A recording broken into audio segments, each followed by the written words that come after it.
Assalamualaikum warahmatullahi wabarakatuh. Dan selamat petang. Hari ini Dr. Ahmad Peace Off sangat marah sebab doktor dapat banyak komplain daripada pesakit-pesakit yang datang hari ini, sampai doktor jadi takut sebab ni Johor Bahru dah masuk dalam green zone, dalam red zone.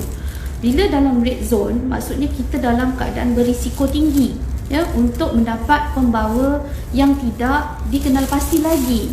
So jadi maksudnya mereka ada di mana-mana. So sampai saya yang bertugas ni pun saya takut. So jadi macam inilah saya nak cakap. Tadi saya kecewa sebab pasien saya, dia bawa anak dia 2 hari lepas pergi ke Speedmart, pergi dekat area Taman Bukit Mutiara. Dia kata dekat situ macam tak ada PKP. Dia cakap macam tak ada orang jaga. Kedai-kedai semua buka suka hati dan tak ada buat social distancing. Maksudnya orang selamba je berkumpul dekat situ macam tak ada apa-apa. Kecuali kedai-kedai lain dah tak buka, kedai runcit dah macam biasa.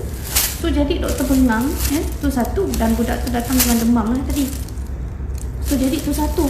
Dan banyak juga kes-kes yang komplain dekat Aeon okey, dekat bandar dekat Econsave dekat Taman Daya, dekat JB, dekat pasar dekat Lakin, pasar dekat Lakin tak ada social distancing, tak ada polis jaga, tak ada. Itu yang doktor jadi bengang sangat ni, bengang sebab masyarakat dekat JB ni memang sengaja nak cari nahas. Maksudnya memang sengaja nak suruh virus tu kejam korang. So jadi doktor bengang sangat sekarang ni sebab masyarakat Malaysia punya mentality, especially yang dekat Johor ni, yang Johor ni, yang red zone ni, yang Johor Bahru ni, degil sangat. So memang sengaja sebab kita tahu virus ni dia boleh ada dekat permukaan beberapa hari. So jadi kalau korang pergi simply lepas tu bersendol sana, bersondol sini, berpegang sana, berpegang sini, dah transmit, dia akan jadi rantaian yang panjang. Dan sampai bila kita nak settle ni? Bila masalah kita nak settle ni? Bila kita beri rantaian akan berpanjang-panjangan, kita tak akan dapat kurangkan risiko penyebaran ni. Faham tak? Doktor tak nak pakai macam ni setiap hari. Faham tak? Doktor tak nak duduk dekat rumah, stay at home, tak boleh balik kampung, tak boleh tengok mak. Dan ramai lagi ibu-ibu yang kerinduan anak-anak dekat universiti. Ada mak-mak yang ayah-ayah yang tak ada sumber makanan, sumber pencarian sekarang ni. Doktor ada patient, bukan patient, ada masa kita buat NGO yang tak makan beberapa hari. Tengok je lah doktor, Ustaz Abid Liu, tengok siapa.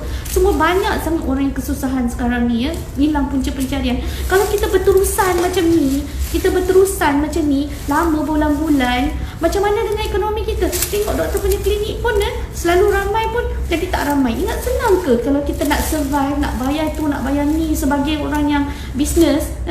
Ingat senang ke nak survive, nak bayar hutang, nak bayar tu, nak bayar staff, nak bayar ni? Kita tak boleh tau. Kita terpaksa gunakan duit simpanan. Sampai bila pun akan habis. Lama-lama kita akan KO juga macam mana pun. So jadi tolonglah pastikan kita punya rantaian ni akan berhenti. Tolonglah. So berhenti dan kurangkan kes. So bukan setakat tu je, orang kaya yang ada kedai pun nak bayar bulan-bulan. Satu kedai ni je dah 3,000 lebih. Kalau dah 2 kedai dah 7,000 lebih. 7,000 bulan-bulan nak kena bayar banyak tu. Kau ingat Cina-Cina Atlaki Aso tu, toke-toke kedai ni semua nak bagi free ke tiap-tiap bulan? Mana nak korek duit? So jadi sekarang ni bukan itu masalahnya. Ekonomi tu bukan saya seorang je yang rasa. Semua orang pun dah rasa. Termasuk kerajaan sekali terpaksa tanggung semua manusia-manusia yang degil juga. Diorang tak kerja, duduk kumpul sana sini, lepas tu tiba minta insentif. Minta insentif tu, minta bantuan tu, minta bantuan ni, tapi kau degil. Bengang lah ni. Kau minta itu bantuan tu, bantuan ni pada kerajaan, tapi bodoh pergi duduk lagi dekat sana sini semua. Ni mulalah doktor nak marah. Geram, tahu tak? Berkumpul lepas tu dekat Econsave, dekat Taman Daya tu, satu keluarga 2, 3, 4 orang datang, tak ada orang tengok. Lepas tu yang doktor geram, Doktor telefon MKN tadi untuk buat laporan. Dia kata tak. Dia kata pergi dekat PDRM. Ni doktor nak cakap ni dengan MKN, dengan PDRM. Ya, tak tahu macam mana lagi nak komplain. Okay, so tak tahu macam mana. Kau rasa macam kena buat lockdown aja. Sebab doktor komplain dekat MKN nak bagi tahu pasal Lakin, pasal dekat pasal raya Speed Mart, dekat pasal Econ Safe, dekat mana tadi Taman Daya, semua doktor nak bagi tahu pada MKN. Tapi MKN jawab apa tahu? Dia kata telefon PDRM. Dia kata telefon ibu pejabat polis daerah masing-masing. Okey, dia kata dia orang lebih berkuasa. Saya kata okey, fine, saya telefon IPD. Saya telefon IPD dekat sini, ya. Saya telefon IPD tu cakap, oh kita dah halau dia orang tadi. Kalau dia orang nak buat, kita nak cakap macam mana? Amboi, kita dah red zone kot. Dia kata kalau kita dah total lockdown baru kita akan kawal. Habis selama ni dia orang tak meronda ke? Dia orang duduk dekat office je. Dia kata kita cover luas puan. Saya dah marah dah tadi. Ya, saya kata polis buat apa? Meronda. Dia kata sebab orang degil. Dia kata orang degil. Kita dah halau, banyak kali dah halau. Buat macam tu, buat macam ni halau. Tapi manusia masih degil lagi. Ya, masyarakat masih degil. Maksudnya polis takkan dia nak all the time dekat situ. Tapi saya rasa lepas ni mungkin PDRM kena letak rela ke, kena letak apa ke, sukarelawan yang betul-betul nak buat kerja ni, yang duduk dekat situ, tempat-tempat yang degil ni. Saya nak cadangkan macam tu je. Mana-mana setiap tempat, setiap daerah, setiap kampung mana kena ada satu rela sukarelawan yang boleh halau diorang ni. Bagi diorang jadi spy. Bagi diorang spy, panggil polis datang tu juga. Halau diorang ni. Saya tak tahulah kalau macam ni kan, PDRM jawab macam ni, saya rasa orang akan ambil, oh polis pun tak kisah. Polis pun buat tak tahu. Itu yang saya geram tu dengan PDRM tadi.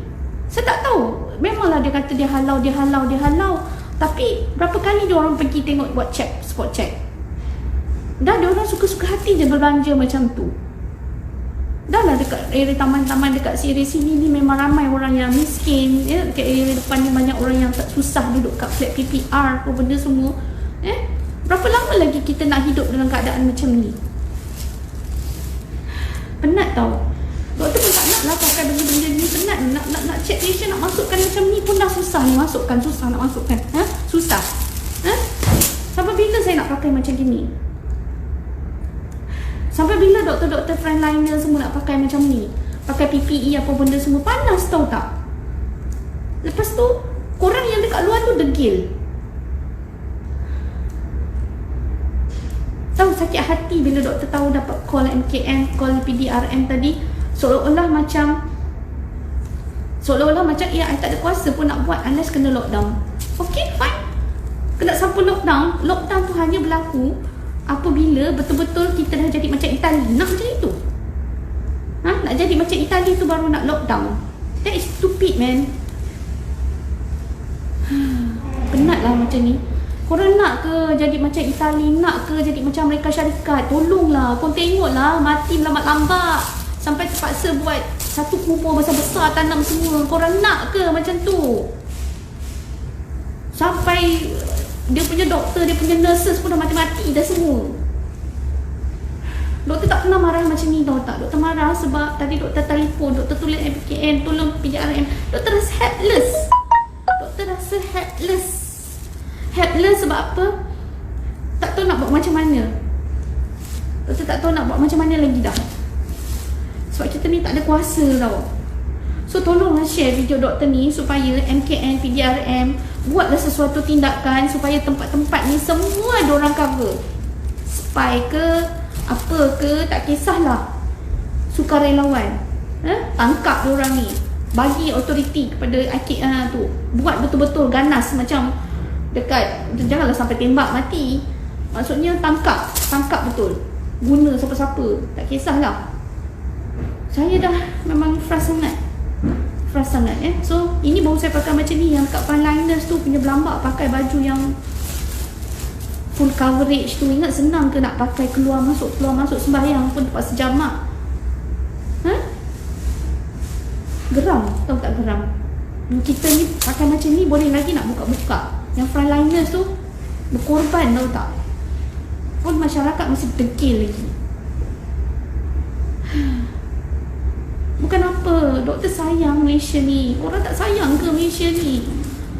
Kau tak sayang ke sama-sama? Kalau Kalau pergi ke sana kemari, meraih rayap ke sana kemari, jiran-jiran ni semua meraih ke sana kemari, kau tahu tak apa jadi? Rakyat tersebar, makin lama makin teruk, makin jadi white tau, daripada nak kematian tu banyak. Nak kematian tu banyak, nak kes banyak, macam tu. Sekarang ni kita kata tak pernah lagi kita punya kes baru di bawah daripada 100. Tak pernah lagi. So jadi mengharap sangat, doktor mengharap sangat benda ni orang-orang dekat luar sana ya, tolonglah duduklah dekat rumah. Tolonglah jangan ni dekat JB ada parti lagi, budak-budak muda parti lagi. Ada parti apa entah sampai kena tangkap. Ya Allah, ya Tuhan. Tak tahan lah, doktor pergi pasar raya pun sama. Ya, walaupun pakai PPE pun Helen, kita tak selamat. Doktor ni pakai ni dekat atas meja doktor ni. Ingat busuk bau ni tau. Yang kuman ni busuk ni, Clorox ni busuk ni. Setiap kali nak pakai pening doktor, pening. Sebab apa? Pakai tu setiap kali lepas patient kita terpaksa screen, terpaksa buat kuman. Terpaksa buat kuman semua. Satu patient, setiap patient kena pakai ni semua, setiap patient. Every patient kena cuci tombol pintu, kena cuci tombol pintu depan. Ni atas meja ni semua terpaksa lantai-lantai ni, meja ni, kursi-kursi ni semua doktor terpaksa spray macam ni terpaksa spray macam ni meja-meja ni semua.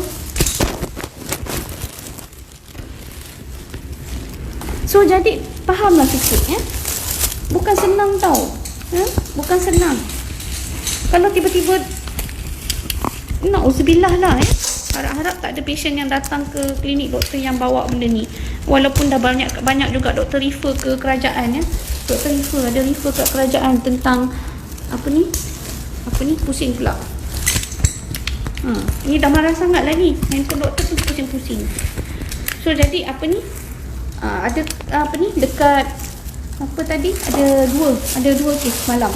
Doktor refer untuk buat COVID screening. So doktor pun ni memang tawakal Allah je lah ni. Tawakal Allah. Okey. Dah, doktor nak balik dah. Okey. Assalamualaikum warahmatullahi. Minta maaf